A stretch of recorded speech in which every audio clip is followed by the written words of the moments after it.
recap for those that follow all of our videos, and then those that have missed some. Sometimes, there's things that are nuggets that you probably haven't heard, and they're really things that might open a lot of eyes. And we're going to cover the real history of our universe that the system won't let you know.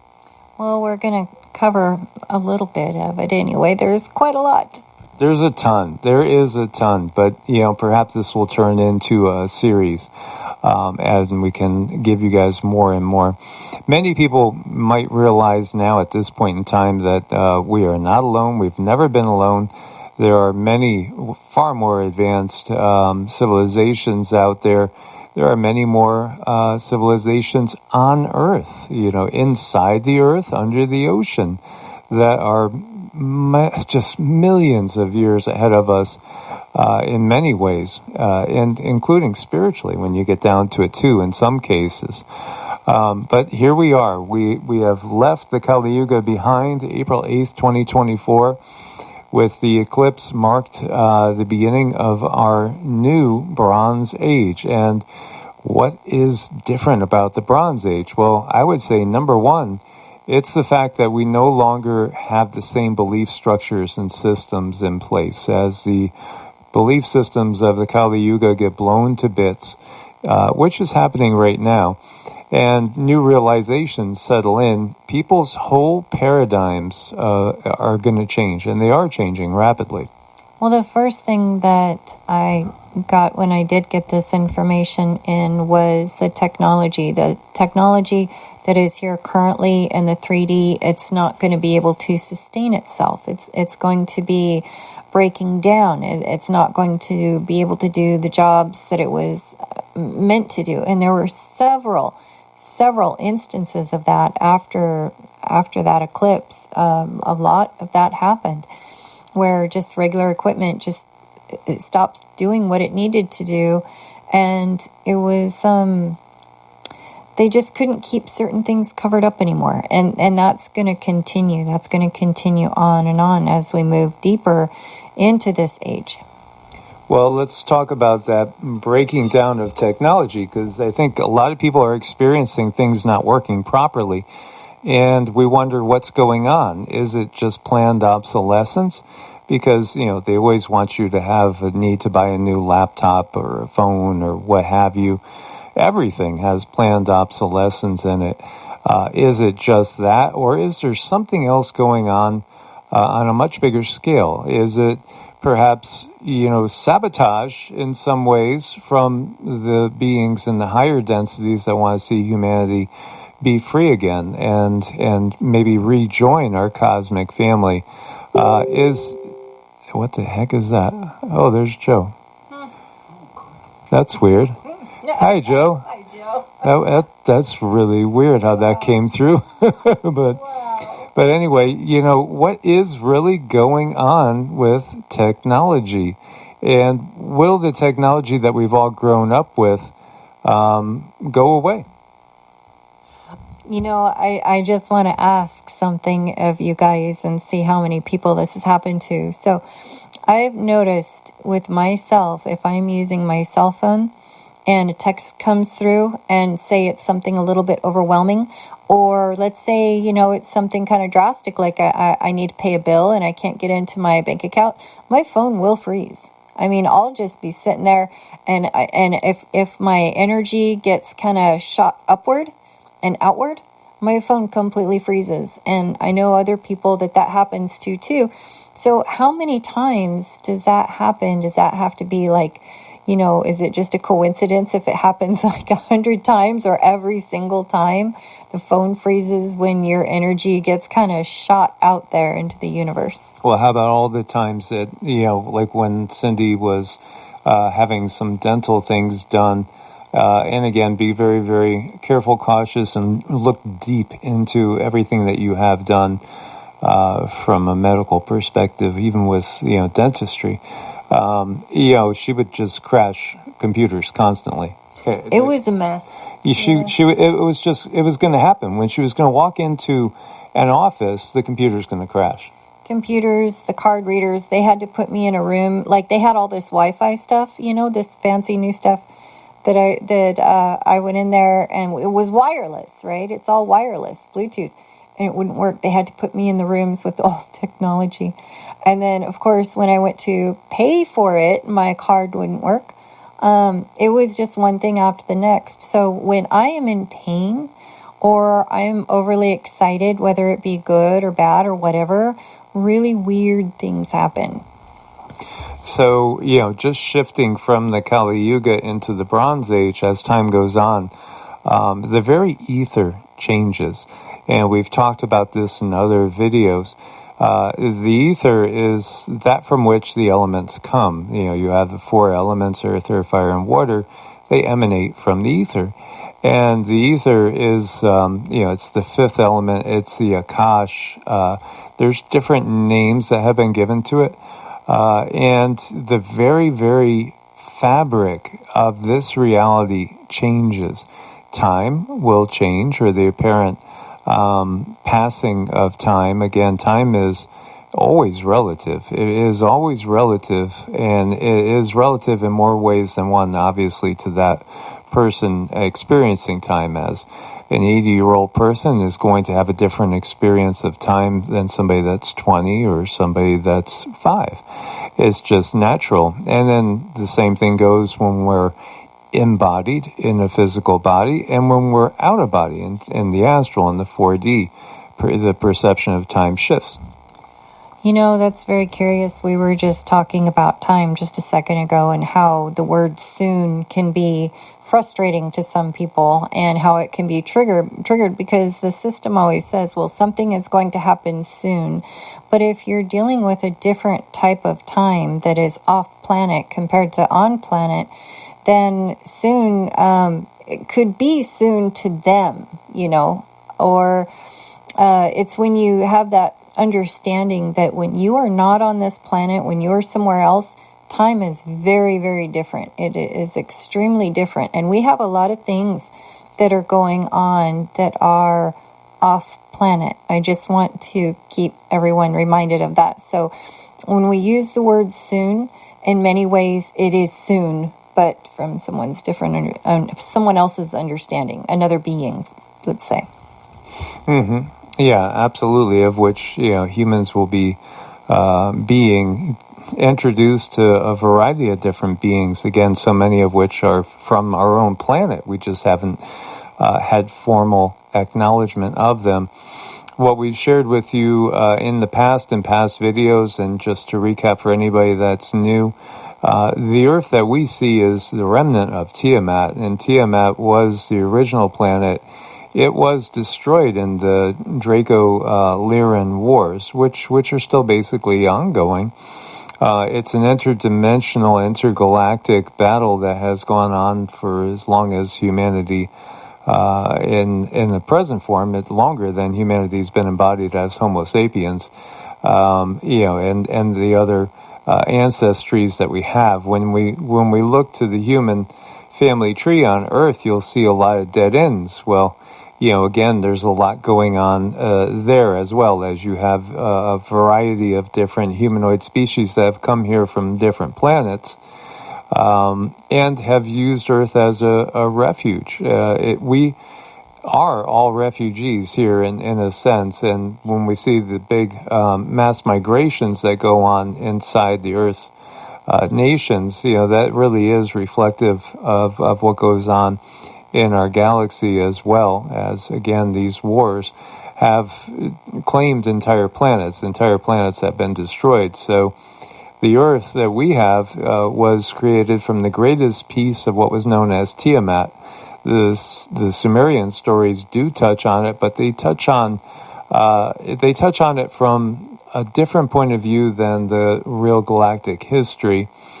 They touch on it from the point of view of the victors that came here, so they put Marduk as the hero and Tiamat as the villainess, so to speak. When you look to Tiamat's energy, it is very serpentine in nature.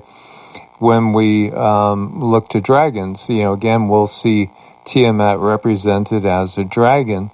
And, again, that dragon, so to speak, is exemplary of wisdom and also of Kundalini and the life force. And, the planet itself is a divine feminine being. And so, Earth is reborn from the largest remnant of Tiamat and is also feminine in nature. What we are given as the size of the Earth is only in reality about a quarter of what the Earth's real size is. So the Earth is much larger than we're told. And yet Tiamat was much, much larger than Earth. And this is why we do end up finding mountains that look like bodies and giant fossils. Look to Roger at Mud Fossil University for some examples.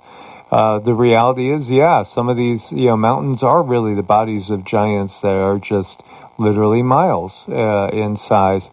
And yet, on Tiamat, there were many gigantic beings.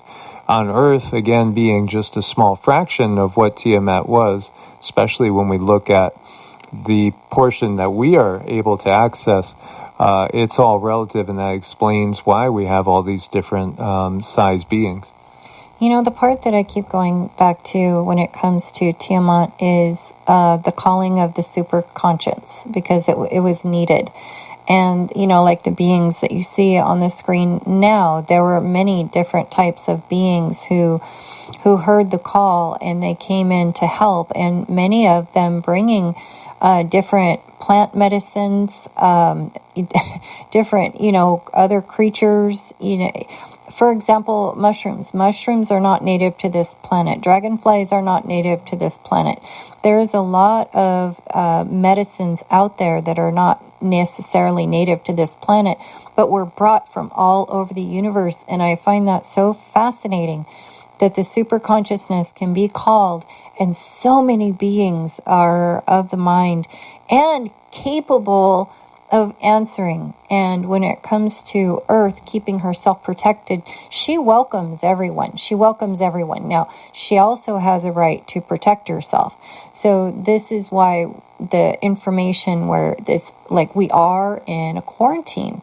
So it's up to us. When we raise up high enough in vibration, we can get out of that quarantine. But right now, she's holding all beings, and the Galactic Federation, they are doing everything they can to help those who want to be of a different vibration. They're helping them rise up to a very high level so that we can not be in the quarantine. One of the problems that they keep bringing up, however, is the food. Like what we put in our bodies make a difference. So when you're putting things in your body that has the graphene in it, that is jamming up our DNA. It's our natural DNA. It is causing a problem when it comes to the ascension process, and the ascension process can be made a lot more difficult. I will never say impossible, ever, ever, ever, because anything is possible if you have a mind to do it.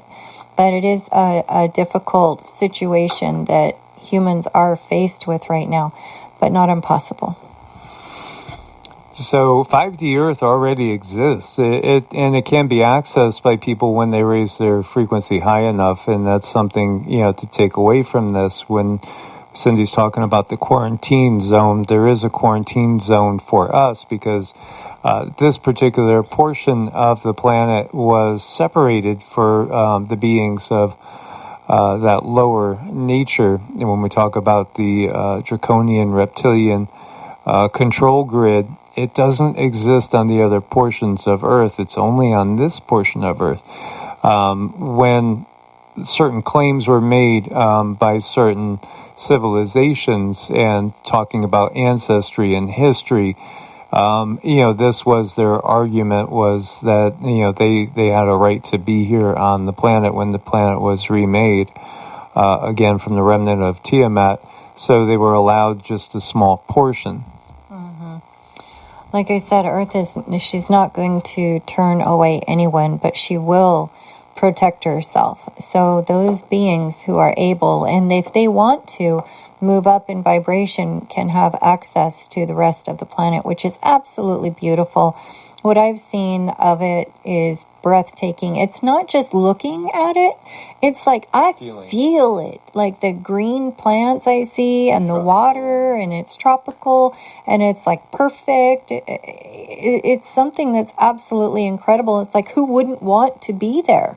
But, we have to earn our way in there because we have gone through quite a dip. Like a fall.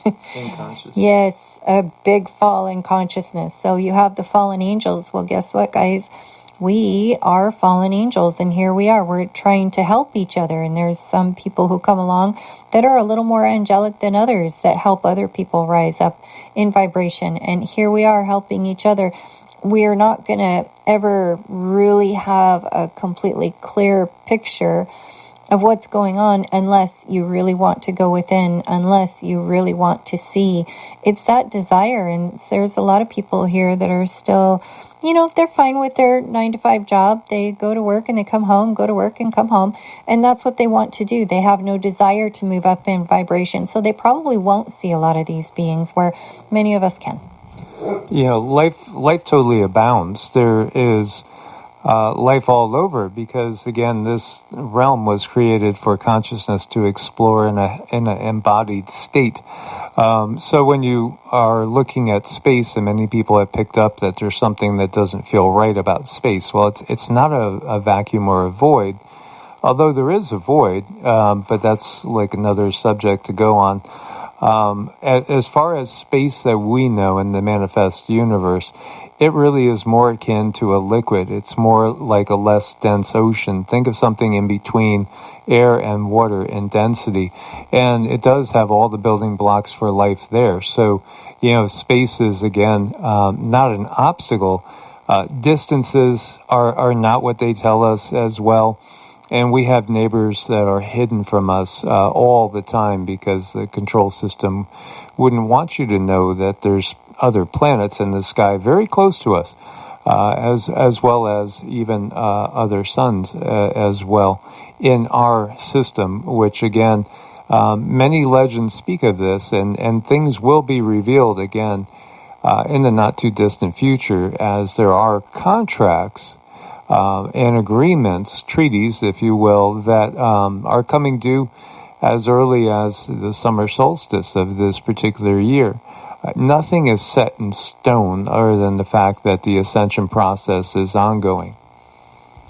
It's always ongoing with this spiraling up in energy. So that's something that it's just not new. We are always going to strive to expand. And Mike pulled this guy up, and, the first thing that I saw when you look at this guy on the screen here is those tall whites. And I lived we're very close to Nellis Air Force Base for a very, very long time. And you could just feel these beings there. And then the time that Mike and I were there, talk about spacecraft in the sky, because there's places you can go in the desert where there's no light pollution, and you can just sit there and stare at the sky. And the things that we saw, like little vehicles coming out of nowhere and then going down and across the sky and then going back up into another vehicle or into a portal that's gone. Our military works with these types of beings, and sometimes they're not always so easy to work with. Sometimes they want like normal things like we want as humans, like nice clothes, purses, different types of get-ups. They really do. They want these things. And there's some poor guy at Nellis has to do his best to come up with them. So they're a little bit weird. They're very wonky, but they do like to watch humans and watch us dress up. To them, it's fun. So they like to mimic. They're extremely intelligent. They have very high energy. They are telepathic for the most part. They do make some garbles with their mouths, but they don't speak the same. So many of our soldiers have been taught to work with them through sign language. Mm-hmm. Sign language. Well, telepathy is the way everybody communicates when you get outside of this control system that we're in.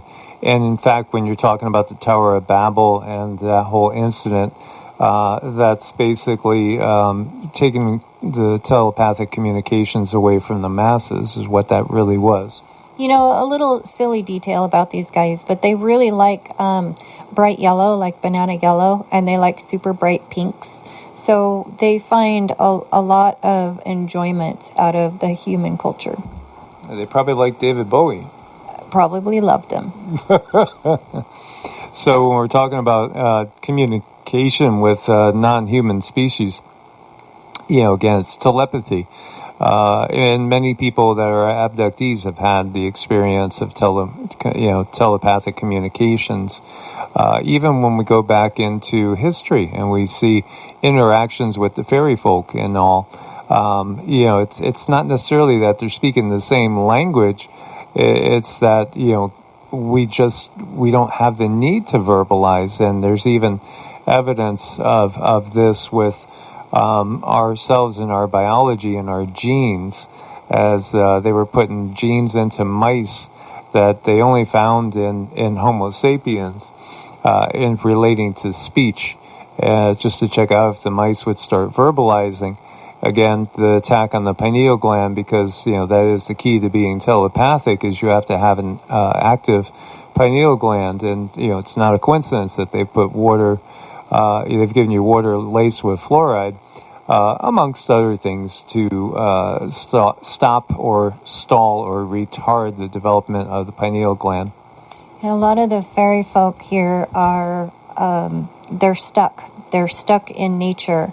So if you could imagine, when Earth got quarantined, it's kind of like everything that was inside of this particular realm is now frozen as if it were an ice cube.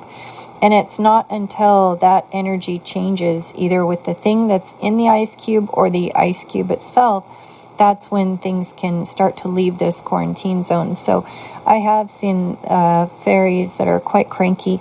They're not really happy to be here. They don't like the way most humans do the things. They do like creation, however. They do like to see when humans put in gardens, anything that has to do with life. If you're decorating and creating with life, it seems like they can warm up to you. But for the most part, when you're out in a forest, if you feel that weird, funny feeling, you're probably being stared at by them, and they're not real happy with most people.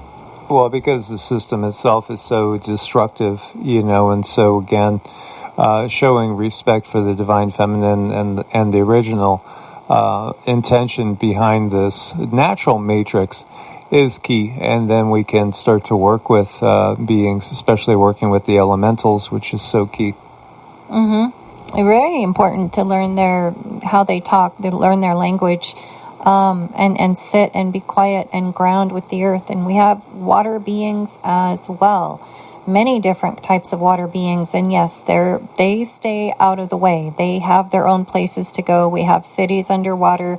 That's just absolutely no big deal when it comes to things like this. They're all over the place. They have plenty of space out in the ocean. Do they like also being in the quarantine? Not necessarily, but they do have more options than we do when it comes to being in a space that's cleaner. They have their little bubble realms under the sea, under the oceans. It's very, very difficult to describe because, again, it's about a different type of energy, but they can come and go. So like mermaids, very real, mermen, very real, and they come and they go from their home out into the waters, and they interact with other beings. They mostly interact with whales, are very important, and dolphins, very, very important, because these are the beings that help keep Earth balanced. They keep her in balance. When the whales sing, their voices are important. They help keep Earth vibrationally sound. So they definitely do like to tend to them. So you can call them like the fairies of the underwater. Yeah, I had a encounter with one off of Nokomis in Florida. I was kind of napping on a floaty and ended up being like 100 or 200 yards out. I was way out, and I was kind of falling asleep in the sun there. And then when I woke up, I saw a being that looked just like a human shape. It felt masculine. And the way it was swimming, its entire torso was up, out of the water. It didn't use arms at all to propel itself. So I was just kind of dumbfounded. Their underwater realms are very, very blurry. So if you were to try to go down there and see, they're blurry. They're blurred out because it's a different density. They're very unique, and as far as how they come and go and how they interact. But they do interact, and they are not as cranky as the fairy folk. Yeah, that's the thing to understand too, because like on different densities, there are these realities that are aligned side by side with ours, but you would never know that they're there because, again, it's all about frequency. So beings like the octopus, they're not naturally from here. So like I said, there were a lot of different beings who were brought from different places to come and acclimate to the earth. So there's so many beings in the golden age that came here to assist. Acclimation could be a very tricky thing, but they managed to acclimate so many different species from other places onto earth to re-inhabit her. So they really did something that was absolutely incredible and on a very, very large scale. So bringing all the different beings that are from the water and the skies, all the different bugs. Oh, and the plant medicines are just insane. We really don't have to go through what we go through on this planet. The plants can heal. They can absolutely heal. But that also lies in your ability and your desire and what do you really want. And a lot of these plants they're hidden away. They're not talked about. They're in old books. If you can find books that were before World War I and World War II, you could find some of these plants, but most of those books are gone. And the mushrooms have they converse with the human beings. The mushrooms want to help human beings. So when you find things like a really good quality lion's mane type of mushrooms, turkey tail is excellent. All of these plants you can converse with them and, you can talk to them and bless them and take them and they will do a better job for you. Absolutely. Again, when Tiamat was destroyed and then a portion reclaimed to be the earth, it was reseeded with life from all over. There were many different groups that came together, and that was really actually the foundational point for the group that we know as the Galactic Federation. The Galactic Federation came together, and there's so many more people part of that Galactic Federation. We probably have pilots that are down here with us today that are part of the Galactic Federation, and they don't run just planes. They're probably up there piloting a ship.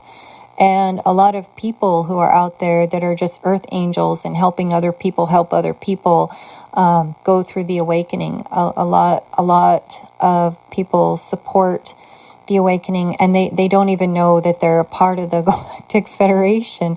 But maybe it's not in their contract to know. Maybe they're just here to help, and they're just here to, bring things to another level. And then we have beings that are a part of a political system. Speaking of the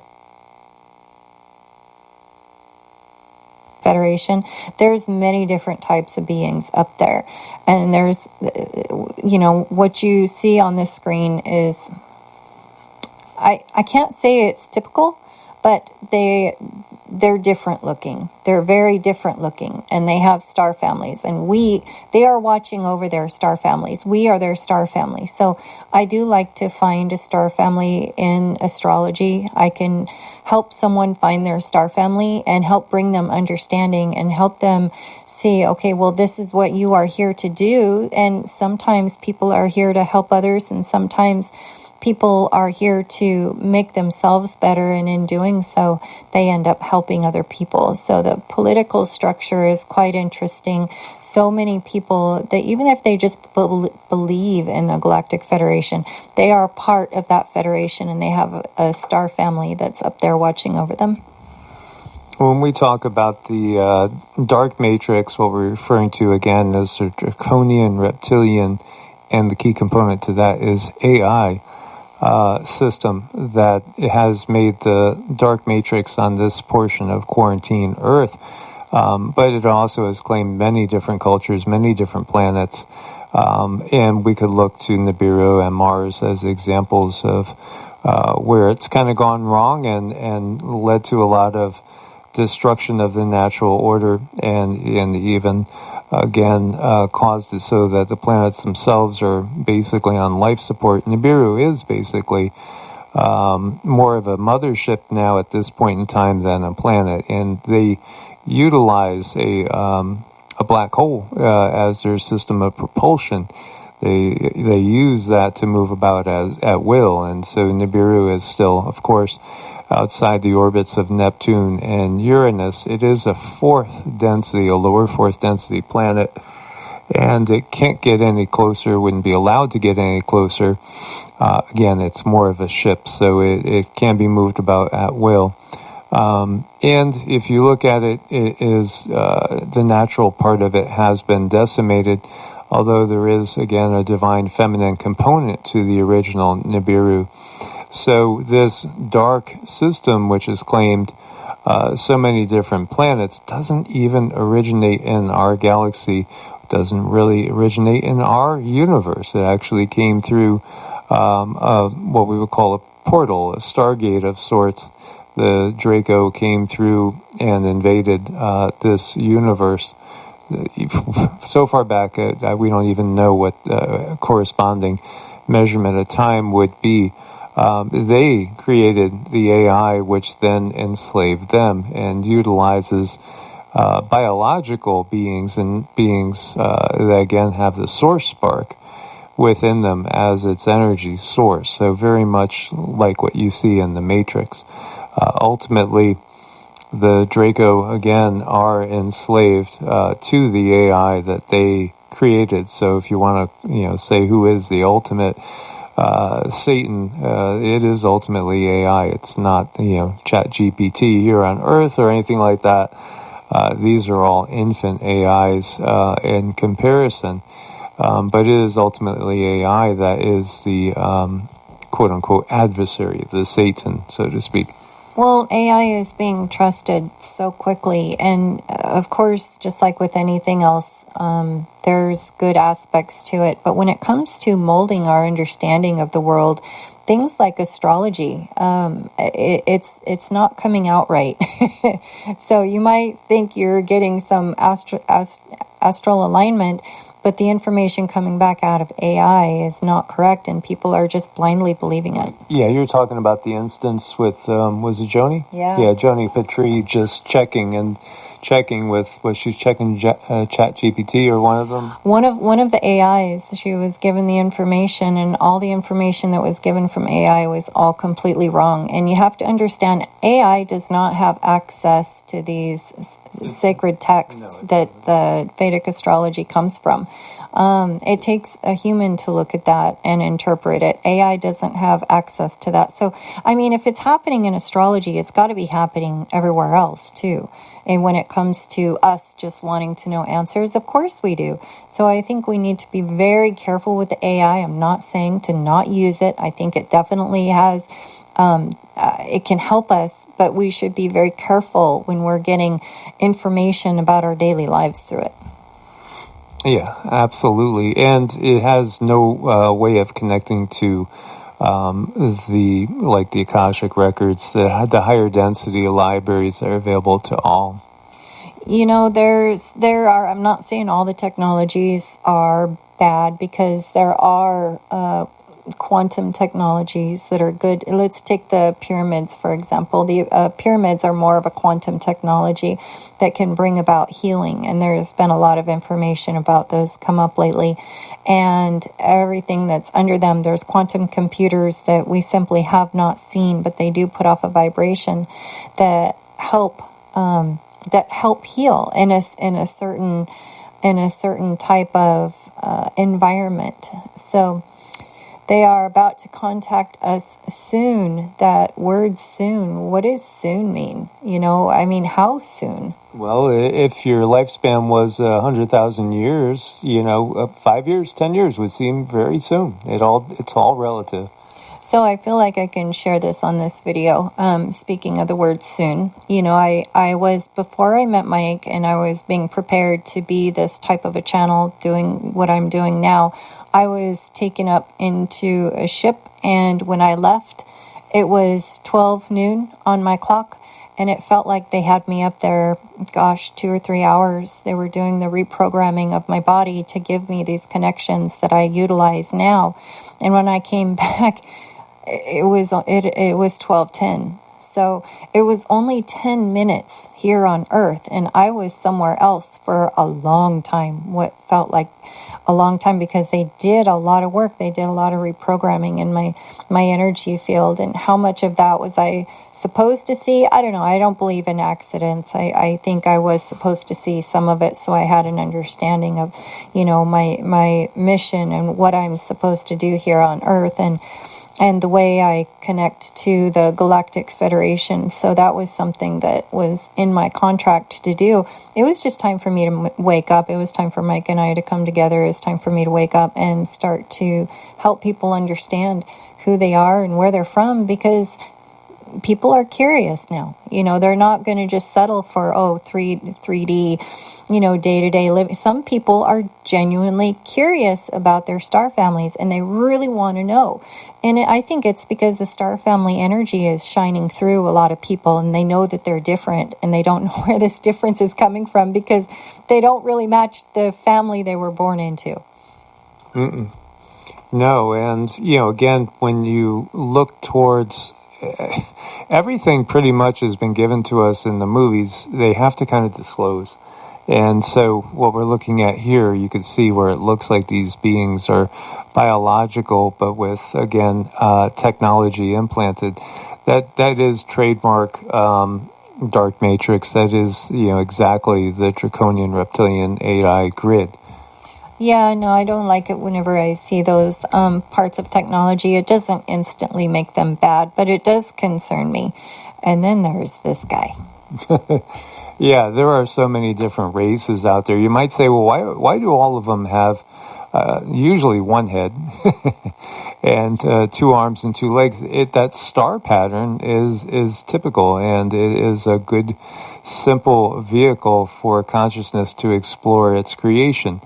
Ultimately, who made us? Well, ultimately we did, as far as the one consciousness, because there is one consciousness, of which we're all individual drops in an ocean.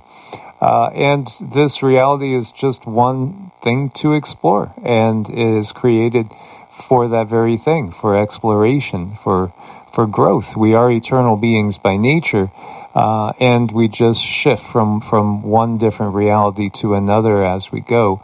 And we are also fractals, and then that's like a whole other discussion into itself. So many of us have had several different lives here, and we are down here to help. And it's a very difficult 3D world out there for people who are awake or awakening. Many people get kind of grabbed and they get sucked down into the 3D, but there's other people out there. If they come together, they can help them be afloat. And how do you know? You feel it inside. Either something happened to you like happened to me, which was very, very clear what was done to me and how I was changed and how I was connected, or you just know in your heart that you are a part of that star family, working with the Galactic Federation, helping other star family, do what they're doing and supporting them when it comes to this awakening, because we're all in this boat together. Yes, absolutely. So we look forward to your questions. As always, we invite you guys to join us over on Patreon for exclusives. We do a lot